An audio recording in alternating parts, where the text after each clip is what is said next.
All right. Happy Good Friday, everybody. FC Tucson asked me to speak to the club about how to kind of take care of yourself and some things to do when you're in different parts of the seasons, I guess, and some strength training and kind of multiple facets of what it takes to be an athlete. So today I've chosen to talk to you guys about the different seasons of sport. Every season calendar year is broken down into kind of different parts depending on what's going on with you as an athlete. So my goal for this is to do a couple of these within a month or within this time frame before you guys get back, and we'll lead one on to the next. So we're going to start off today with this, and then we'll progress on to some different entities of it. So quick background for none of you guys, for those who don't know a little bit about myself. I was a soccer player here in Tucson, played collegiately, and currently now I'm a certified athletic trainer specialized in the prevention, treatment, and evaluation rehab of all athletes. Currently I serve at Pima Community College, but I served as an athletic trainer from the high school level all the way to Major League Baseball, and found that my calling really is kind of at the junior college level. Three things I do on the side are work with some FC Tucson youth athletes. I work with the Tucson Sugar Schools, hopefully if they're able to come out of the season of not playing like you guys. And then I also work with proactive physical therapy as an athletic trainer outreach. So the objective for today, what I'm hoping for you guys to get out of this is to learn and understand what goals of each season should be and how to obtain those goals. So the three main seasons that exist is preseason, in-season, and off-season.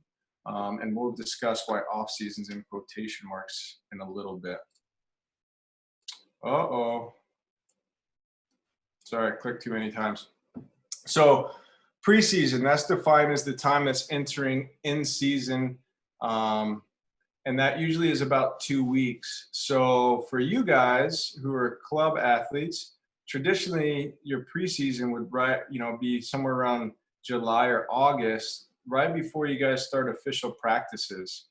And this is the time where you guys start to get into shape. And main goals of this is to increase your physical fitness, which can involve weight training depending on your age, plyometric work depending on your age, explosive work depending on your age. And most coaches at this time frame would really start to increase your cardiorespiratory endurance, which quote unquote for you guys just means you got to get back into shape. A lot of the time in the summer or the off season, most of the time you're not spent running around and trying to stay active. And so depending on the level of competition that you guys are, depends on how much you guys have to be ready to prepare your body for those activities. So preseason ultimately should be spent preparing that you guys could participate in a practice in a game and not run out of energy, I guess, and still be able to be mentally focused.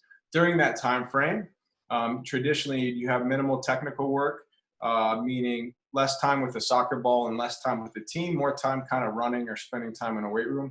And I think probably the ultimate goal for preseason is to not get injured. And one of the challenges that exists as an athlete and a coach that exists in these is what is that boundary limit to push the body, but not push it so far that we have injury. And that's always a fine line. But ultimately, as you start off, you want to start off with a little bit of activity and progress every day.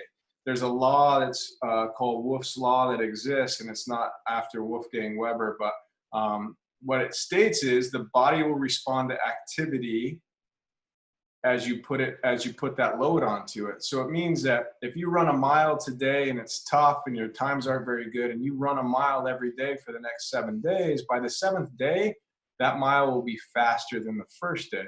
The challenge is making sure you don't push yourself too hard to where you have a muscle strain. So part of that do not get injured phase is knowing your body and understanding what's good pain, what's bad pain, and what's an injury, so that you can maybe not push yourself too hard. But remember, the ultimate goals with preseason is to get your body prepared to be able to compete in practice at a high level and compete for a soccer game at a high level. So if you're a youth and you're like U10, U11, U12, your length of game is less than what you are at U18. So the amount of running that has to happen is a little bit less, going from maybe a 35-minute half or 30-minute half all the way up to a 40, 45-minute half. And depending on how much you play, obviously depends on that as well. So that's the ultimate goals of preseason and what a preseason session should look like. My computer froze. Up and back. Oh. So in season. So ultimately, the definition of in season is the time in which official games, tournaments, and practices are being played. Okay. This is kind of a tricky one because at the beginning of your season, most coaches will spend the time with this, continuing to get you into shape, but now starting to work on your tactical knowledge and tactile abilities to play the game. So this is like the team part of practice. And then also a goal in this is to increase your technical skills and ability to play the game. Both technical and tactical for you guys as athletes go hand in hand, and ultimately that time should be spent during practice. So if you're an athlete and say you practice 2 to 3 times a week, you have to make sure that some of the things that are lacking that aren't happening during practice, you have to work on a little bit outside of practice. So if you have a technical skill that's less while you're in season, this is the time to really focus down on some of those technical skills to improve your tactical ability. And nice thing about soccer, a lot of tactical knowledge happens from watching the game. So you guys can watch the game, not currently unless you have a lot of reruns you can watch, but as games start to pop up again. But also during in season, a goal that most athletes would have would be, this is a time to also continue to increase your strength, increase your power, increase your explosiveness, and continue to increase your endurance. So cardiorespiratory endurance is extremely important as a soccer player. If you play 90 minutes, you're a cardio athlete, okay?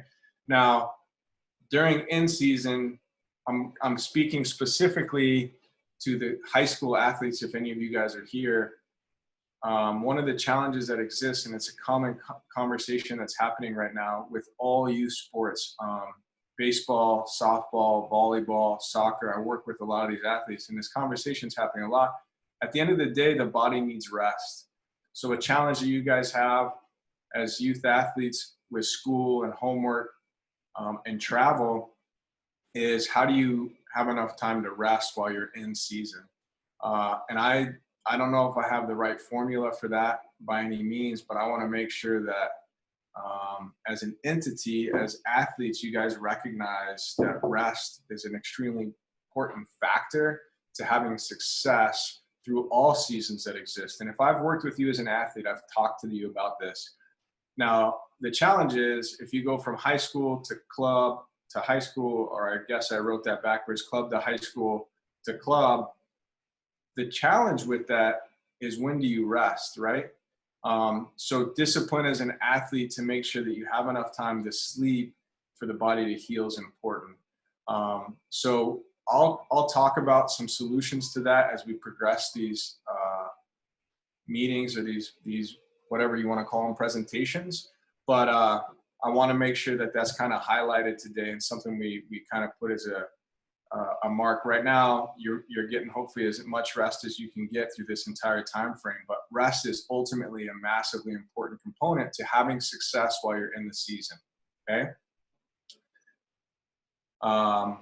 And another thing to make sure that you guys have while you're in season is good communication with your coaches about how you're feeling, what it looks like for you to be an athlete. You know, the knowledge to have success and ability to communicate is important. If you're feeling something or something's happening and you're in season, you got to address those in a time frame. And in medicine, I'll speak specifically about that. No matter which way you look at, early diagnosis is best medicine. So if you have something going on and you're in season, you're trying to grind through it, you got to talk to somebody. If it's your coach is your first person, you need to talk to your coach and let them know what's going on so you can get better quicker. Okay. And I speak of that because I most of the time I see you guys, you're injured already, and it's been 3 weeks, and now all of a sudden it's going to be a lot longer to get you back. Okay. So I put on their off season. The off season I put at the beginning in quotation marks, because in today's society of sports, I don't know if there is such thing as an off season. Um, Technically, this would be the time in which no official games or practices exist. Now, the way that athletics works, and I'll speak to all athletes, not just soccer players. I'm speaking for all of them. Right now, if you're not doing something, there's a potential that you kind of fell behind. Now, I'll argue that a little bit that, for some people that's true. For others, if you have some abilities, it's not as true. But know that there are certain things that need to happen in an off season. Okay. And one of those for sure is you need to recover. And I believe in my heart that there's multiple facets to recovery. I think that there's a mental aspect to recovery, and I think there's a physical aspect to recovery. And there needs to be a time to figure out for yourself as you continue to progress through this sport, what that looks like for you. I think it's important for you during these times to escape from the sport a little bit and escape from kind of the reality of what some of those training habits are, so that your body can refresh and regenerate and grow. For especially you youth athletes, you guys are growing. And any of you female athletes that are currently growing and you're going through some hormonal changes that exist, you need to be aware of this recovery side so that your body can do what it needs to do to heal, to grow, to be a part of that process. And for everybody, this looks a little bit different. I don't have an exact formula to it, but traditionally, if the season ends, you'll take 1 to 2 weeks for sure of just kind of shutting everything off before you get back to knocking a ball or back to any type of activity. Okay. Off season for some people can start a little bit early depending on what an injury looks like. If that happens, then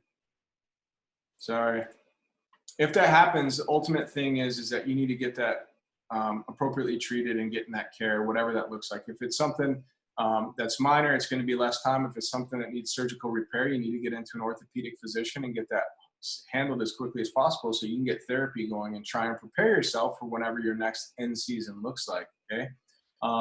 But probably the two bottom ones are what most people would talk about, what happens in the off season. And this is if you become an elite athlete, Division I player, professional player, in most sports, this is the time frame that they are looking at the bottom two notes that I have when you're talking about individual goals. And those individual goals traditionally will have an increase of strength. So I'm going to do a session in a couple of weeks. It's going to talk about specifically strength training and some things that happen in strength training. So if you're here and you want to know about what some of those are, make sure you tune into one of the next sessions, and I'm going to make sure that I hit what strength training looks like.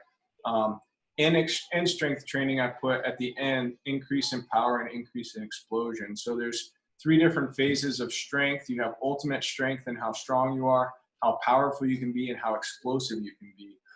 And those 3 phases are lifted differently. Most athletes want to always improve those. So if it's an extreme weakness and your off seasons, as you progress as a youth athlete, these are a couple of things that you're going to work on and make sure that you're getting appropriate people around you to be able to take care of. So those are usually individual goals. And I'd also put on there some technical skill, probably tactical skills, always going to be one as a youth athlete. So you're watching a lot of sports. And technical skill, most of the time as an athlete, can be done by yourself in a backyard. You can be doing whatever technical skills you guys need, going to camps even, or something that's important to you. And then the last thing that's on there is continue to keep cardiorespiratory. Stay in shape a little bit. Now, I don't expect, in this time frame, the body needs recovery. So you need to be out moving and active so you're not completely a couch potato by the time July hits and you guys are looking to start your season. But usually doing this in a different manner. If you go out on hikes, you go swimming a lot in the summer because swimming is really good cross training. Some sort of cardio activity that's going to exist, but isn't the same impact on the body. So doing certain things, riding a bike's a really good one because it's low impact on the joints. Swimming, like I had mentioned, are probably the 2 best that are different ways to stay in shape and not bang in the body as much. So cross training in this time frame is extremely important as cardio works. And it allows that body and those joints to kind of get some recovery in that process. And so those are the 4 main points that people traditionally would have in off-season experiences. And the last slide, there we go, that I have is this is year round. I'm going to hammer down nutrition a little bit at some point too, but ultimately nutrition is the consumption of food and water or drink. And the goals of this for an athlete, in my opinion, is to always eat well. Okay, remember that no matter which way you look at it, you get out of your body what you put into it. So if you have good nutrition, you're always going to have a good physical response. The older that you get as an athlete, the more serious you need to take this, because your body responds differently and is more sensitive to what this looks like as you continue to progress forward. But if you're going to go out and train, if you're going to train in the preseason, in season or off season, and you don't eat well, you're not going to have a good training session because you don't have the proper nutrients and fuel in your system to have success. If you don't eat well and you're trying to do a strength training program and you're trying to get stronger and you don't have enough fuel in your system, you're not going to get stronger. So just make sure that you always take that seriously. And I'll be more specific about that in another session. But know that in every meal that you consume, you should have these four entities. Protein. Protein comes from meats, so it could be red meat, it could be fish, it can be chicken, but beans and legumes have a lot of good protein and very, very healthy for you. You need to make sure that you have protein in your system. Protein is the healer of the body. Carbohydrates, those comes from breads, potatoes, rice, a lot of fruits and stuff have some carbohydrate in it. And this ultimately is your first energy level. So if you need a lot of energy, you're going to be running a lot, you're going on a long run, you got to make sure you have carbohydrates in your system. Fat is for long-term endurance, and it's extremely important for the body to have in its system to produce. And then produce, which is like fruits and vegetables, have to be in every single meal. You get a lot of vitamins. I probably should have put on there at the end that a multiple vitamin would be good for all of you guys to make sure that you're consuming multiple vitamins. And so those are all the elements that should be in every meal if you're able to get that, okay? And then ultimately at the bottom, the last thing I put is if you drink a minimum of 128 ounces of water when training. So this is a little thermal flask right here that I have. And this is 32 ounces, okay? So you need 4 of these to be able to make sure that you have a minimum amount of water before you're gonna hydrate. If you guys are doing stuff coming up into the summer, maybe that should be a little bit more increased. But that is kind of the glue to all the success. If you guys wanna have success in the preseason, the in-season, the off-season, nutrition is probably the element that allows you to have the most or best opportunity for success. So those are all the things that I think are important in seasons and preparation for seasons. I know that this is a brief process to start off, but we'll make these a little bit more detailed and dive into those elements a little bit more. So I guess at this time, I'm gonna open it up for any question and answer for any awesome spectators that got out there.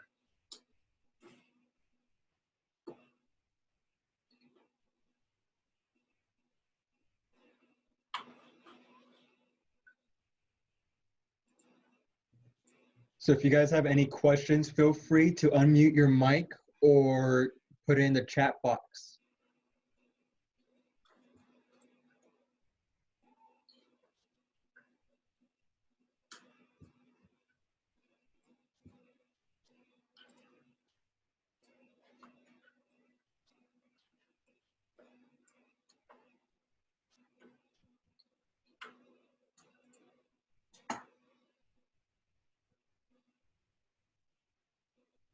I guess I answered all the questions. That's great.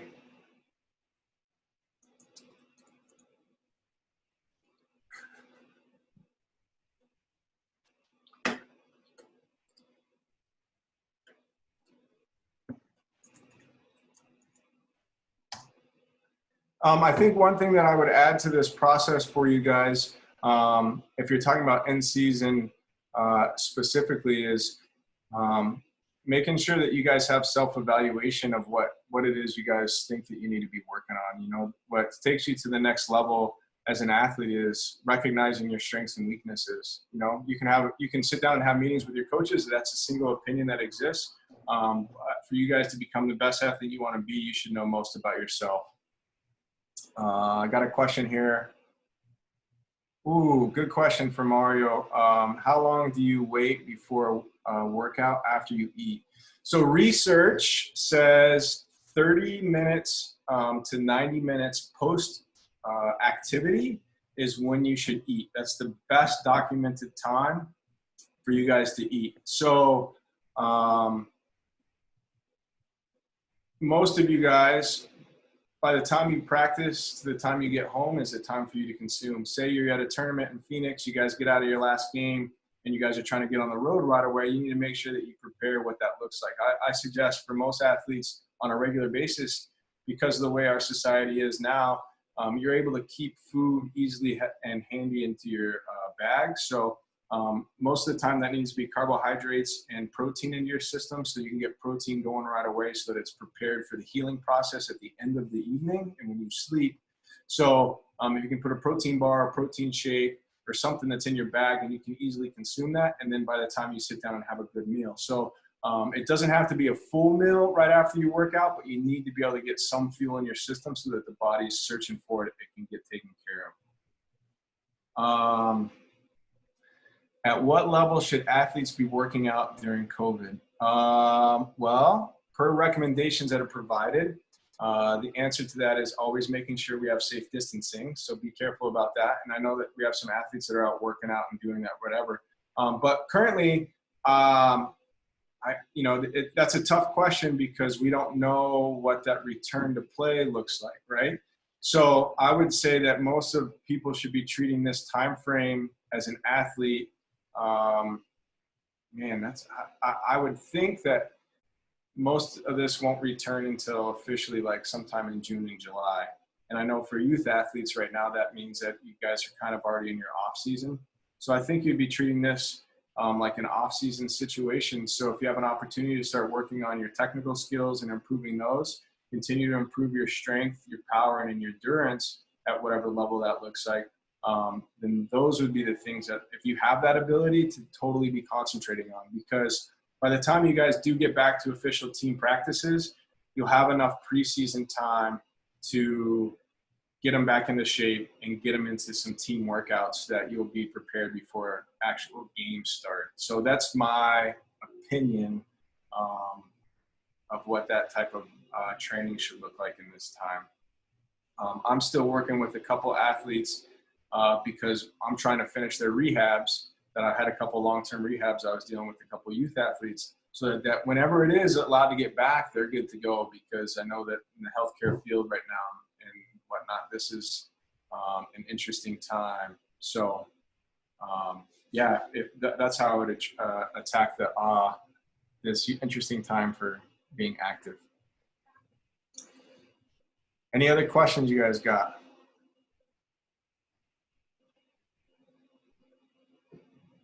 For my two athletes at my house, the way they're staying in shape is lots of roller skating and rollerblading around the block.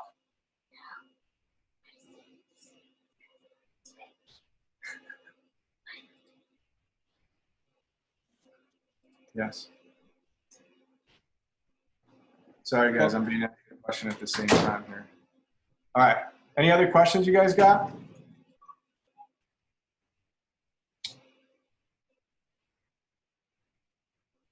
I think we're good, Chris. I appreciate you taking the time out of your day to educate us on this matter. I appreciate it. Thank you. Yeah, hold on. I got one more question. I'll just answer publicly real quick that just came on this chat, okay? It says, what does recovery look like? I'm assuming that question is a whole, and it kind of depends on each individual, but when you need rest and recovery, ultimately the body does its healing when you sleep. The system of protein synthesis only happens when you sleep, and that's when the body does its healing and helps recover. So there's certain things that you can do in the course of a week and eating well and hydrating well, which will help out the most. But really, the most important thing is to be able to get a good night's sleep. There's a great article a year and a half ago that was written about Tom Brady. And if you're not familiar with Tom Brady, he's considered the best quarterback to ever play in the NFL. But he makes it a point every night to get no less than 8 hours of sleep, and his bedtime would be 8 p.m. because at the time he had to get up to train, and that was his discipline, except for on game day because he had no control over kickoff. So the time that you sleep is ultimately the most important for recovery, and there's mass amounts of research on sleep habits and how the body performs, and they're done specifically per age. So a lot of the youth athletes that think that, man, you need 7 hours of sleep or 8 hours of sleep, you're wrong. You need to be having 8 to 10 for most youth athletes that exist right now, and that they're training. And, that's the toughest part because, now it's so different. Everybody's being homeschooled, but when the traditional school year is going and you have school from 7:30, 8 o'clock to 3:30 or 4, and then depending on when your practice time is, you try and get homework done before practice, and then you practice till 9:30, and then you're traveling home and you're in bed by 11:30 and you're up by 6. Those schedules are chaos. So I'm going to do a presentation in a couple weeks that's going to be about recovery, and it's going to specifically have some different schedules in place to try and have people visually see what's really happening. Because I think in the grind of life, we lose sight of how busy we really are. And our society, except for now, doesn't promote slowing down, right? It's always, you got to do more, you got to do more, you got to do more. But there's a saying in the world of athletic training that's less is more. And so sometimes we need to take that into consideration, that we need to maybe shut a couple things down so that we can be able to perform optimally. So that's my answer to that question. So thanks, guys. Happy Good Friday today, and I hope you guys all have a great weekend. And I'll try and see if Hoppy can put my info online. If you guys have any further questions, you can shoot me an email or something, and I'll be happy to be able to answer those questions as things progress forward for you guys. So thanks a lot. Thank you, Chris. Have a good one. Yep.